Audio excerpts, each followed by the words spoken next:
బుటెల్లో మరో బ్రేక్ ని చూస్తున్నాం. ఢిల్లీ ముఖ్యమంత్రి అరవింద్ కేజ్రీవాల్ మంత్రి సత్యేంద్ర జైన్ తదితరుల ఆదేశాల మేరకు హైదరాబాద్ లోని బీఆర్ఎస్ ఆఫీసులో కవిత అరుణ్ పిల్లై ద్వారా డబ్బులు అందజేసినట్లు సుకేత్ చంద్రశేఖర్ మరోమారు నొక్కి చెప్పారు.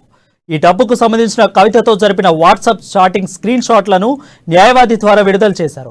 అధికారంలో వివిధ పదవులు అనుభవిస్తున్న కేజ్రీవాల్ సత్యేంద్ర జైన్ ఎమ్మెల్సీ కవితలు అవినీతికి పాల్పడ్డారని, వారి మధ్య అనేక రూపాల్లో ఆర్థిక సంబంధాలు ఉన్నాయని, 2020లోనే తాను తన మనిషి ద్వారా 15 కోట్లను హైదరాబాద్ లో అందించాలని తెలిపారు.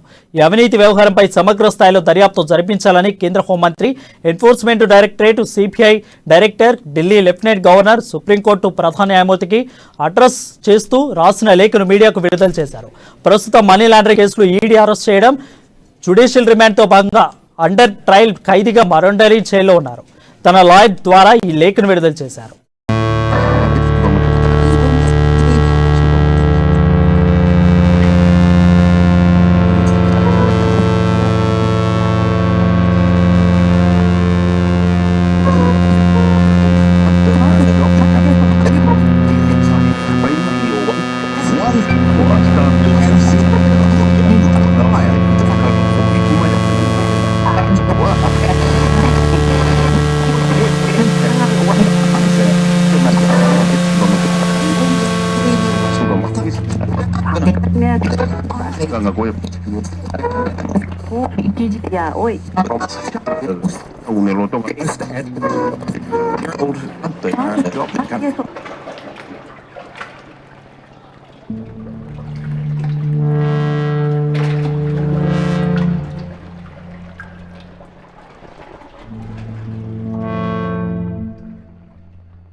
దీనిపై మరింత సమాచారం మా ప్రతినిధి ప్రవీణ్ అందిస్తాడు. ప్రవీణ్, చెప్పండి.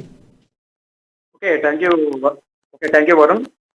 దేశవ్యాప్తంగా మనం చూసుకున్నట్లయితే ఒక సంచలనం సృష్టించినటువంటి ఢిల్లీ లిక్కర్ స్కామ్ అనేది మరోసారి వార్తల్లో నిలుస్తుందనేది మనం చెప్పొచ్చు. ఎందుకంటే మనం గతంలో చూసుకున్నట్లు కూడా ప్రజెంట్ అయితే సుకేష్ కవిత యొక్క వాట్సాప్ చాటింగ్ అనేది ఒక సంచలనంగా మారిందని చెప్పొచ్చు. అంటే ఎమ్మెల్సీ కవితతో ఈ చాటింగ్ చేసింది ఇప్పుడు బయట పెట్టేది ఒక సుకేష్ చంద్ర.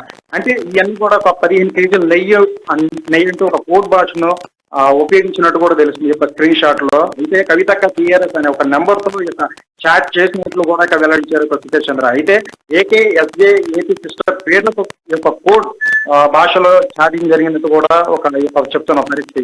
అయితే మనం చూసుకున్నట్లయితే ఒక 15 కేజీలు నెయ్యి డెలివరీ చేసినట్టు కోడ్ భాషలు తెలియని యొక్క సుకేష్ మొత్తంగా ఒక 6 పేజీల ఒక లేఖనైతే విడుదల చేయడం అనేది జరిగింది. అయితే ఇప్పుడు మనం గతంలో చూసుకున్నట్లయితే కవితకు అరుణ్ పిల్లై ద్వారా డబ్బులు అందజేసినట్లు ఈ యొక్క సుకేష్ వెల్లడేసిన. అంటే గతంలో 2020లోనే తన మనిషి ద్వారా ఒక 15 కోట్లు అందించాలన్నారు ఈ యొక్క సురేష్. ఎందుకంటే దీనిపై మొత్తం అయితే అధికార పార్టీ బీఆర్ఎస్ ఎమ్మెల్సీ కవిత గారు మాత్రం దీని మీద అయితే స్పందించలేదు.